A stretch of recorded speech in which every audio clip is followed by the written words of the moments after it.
जय वेटरन्स, कैसे आप लोग? मजे में ना चाहिए। दोस्तों, आज हॉट टॉपिक चल रहा है कि दिल्ली हाई कोर्ट में इक्वल एमएसपी यानी ऑफिसर्स को और जवानों को इक्वल एमएसपी देने के लिए बहस चल रही है और माननीय हाई कोर्ट ने यह माना है कि जवानों के साथ अन्याय हुआ है। और दिल्ली हाई कोर्ट के जस्टिस साहब ने बोला है कि क्या पे कमीशन को जुडिशियल रिव्यू कर सकते हैं क्या? इसका जवाब माननीय हाई कोर्ट ने हमारे एडवोकेट गुप्ता जी से पूछा है। तो गुप्ता जी ने समय मांगा है और हाई कोर्ट ने 22 मार्च 2023 को अगली तारीख उन्होंने दिया है सुनवाई के लिए। बात यहां पर यह आती है, एक जवानों को बगावत पर उतरना पड़ा, जवानों को कोर्ट का दरवाजा ठकठकाना पड़ा। ऐसा कारण क्यों? याद रखिए, 6 पे commission was one of the blunder by the government of India. जो उस समय भारत सरकार में डिफेंस मिनिस्ट्री में जो था मिनिस्टर, उसका सबसे बड़ा भयानक गलती था। याद रखिए, ब्रिटिश एरा के टाइम पर जवान भारतीय होते थे और ऑफिसर्स क्या होते थे? वो ब्रिटिश होते थे। तो जवानों के साथ वैसे ही व्यवहार किया जाता था, उनका पेन अलाउंसेस भी वैसे ही दिया जाता था, उनकी सुख सुविधाएं भी वैसे ही दिया जाता था जैसे थर्ड ग्रेड के मैन पावर को, और ब्रिटिश ऑफिसर्स को सारे सुख सुविधाएं थी। तो जो पे कमीशन में बैठे हैं अधिकारी और मिनिस्ट्री ऑफ डिफेंस में जो ब्यूरोक्रेट्स बैठे हैं, उनको प्रपोजल दिया गया है कि जवानों के लिए 5,200 रुपया और ऑफिसर्स को 3 गुना 15,600 रुपया एमएसपी दिया जाए।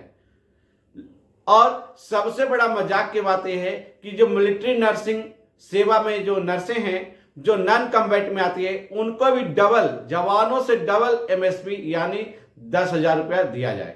तो ये है ना सबसे बड़ी मजाक की बात। 6 पे कमीशन में सभी को रैंक वाइज उनको ग्रेड पे दिया गया। सिपाही के लिए अलग, हवलदार के लिए अलग, जेसीओ के लिए अलग, लेफ्टिनेंट के लिए अलग, कर्नल के लिए अलग और मेजर जनरल के लिए अलग अलग। अगर उनको मिलिट्री सर्विस पे ही देना था रैंक वाइज, तो सिपाही, हवलदार, जेसीओ, लेफ्टिनेंट, कर्नल और ब्रिगेडियर सबको रैंक वाइज देना चाहिए था। लेकिन उन्होंने ऐसा नहीं किया। उन्होंने ये बताया जवानों को कि तुम्हारी औकात क्या है, और गवर्नमेंट ऑफ इंडिया ने अंधे होकर के उस प्रपोजल को एक्सेप्ट कर लिया और सेना को दोफाड़ कर दिया कि कमीशन ऑफिसर्स के लिए 15,600 और जवानों के लिए 5,200 रुपये। और मिलिट्री सर्विस पे मांगा गया था किस आधार पर? मिलिट्री सर्विस पे इसलिए मांगा गया था कि सेना को बहुत ही हार्श कंडीशन का सामना करना पड़ता है और 24 घंटे वो तत्पर तैयार रहते हैं और किसी भी चैलेंज को फेस करते रहते हैं। उसके आधार पर उनको मिलिट्री सर्विस पे दिया जाए ब्रिगेडियर रैंक तक।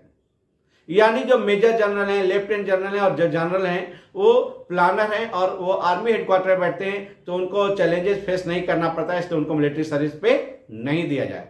यानी कि गवर्नमेंट ऑफ इंडिया में जो डिसीजन लेने वाला ब्यूरोक्रेट था या मिनिस्ट्री ऑफ डिफेंस में बैठा हुआ डिफेंस मिनिस्टर अंधा था, जिसने ये मान लिया कि जवानों को 3 गुना कम चैलेंजेस फेस करना पड़ता है और कमीशन अफसर को 3 गुना ज्यादा चैलेंज फेस करना पड़ता है। या अगर वो अंधे नहीं थे, बेवकूफ नहीं थे, तो जानबूझकर भारत देश के सेना को दो फाड़ करने की उनकी नियति थी और उन्होंने भारतीय सेना को दो फाड़ में कर दिया। एक भारतीय सेना, दूसरा ब्रिटिश सेना। अब भारत देश आजाद है। अब भारतीय जनता पार्टी के कंधे पर है कि इस डिस्पैरिटी को कैसे ठीक करें। अगर कोर्ट को यह राइट है किसी पे कमीशन को जुडिशियल रिव्यू करने के लिए, तो आपको हमें पूरा विश्वास है कि जो हमारे साथ अन्याय हुआ है मिलिट्री सर्विस पे के नाम पर, हमें इक्वल मिलिट्री सर्विस पे मिलेगा। लेकिन अगर कोर्ट को यह अधिकार नहीं है पे कमीशन का जुडिशियल रिव्यू करने का, तो आपको मैं एक बात बताना चाहता हूं, याद रखिए 1857 का स्वतंत्रता संग्राम जिसको मंगल पांडे ने अपने खून से देकर सींचा था, वो ताकि भारत में रह रहे हर एक भारतीयों को सम्मान के साथ, इज्जत के साथ और इक्वलिटी के साथ जीने का अधिकार प्राप्त हो। अगर कोर्ट के पास जुडिशियल रिव्यू का पावर नहीं है पे कमीशन का, तो स्टार्ट हल्ला बोल। आपको, हमको अपने अधिकार के लिए सड़कों पर उतरना पड़ेगा, क्योंकि अधिकार कहीं मांगने से नहीं मिलता है और अधिकार को हमेशा छीन कर लिया जाता है। तो आपसे अनुरोध है कि इस वीडियो को दूसरे वेटरन्स तक जरूर पहुंचाएं और जो हमारा voice of ex serviceman society जो हमारे लिए, आपके लिए, हम सबों के लिए लड़ रही है, उसका सपोर्ट करें और इस समानता की लड़ाई में हम उनका साथ दें और भारत देश को एक बनाएं। जय हिंद।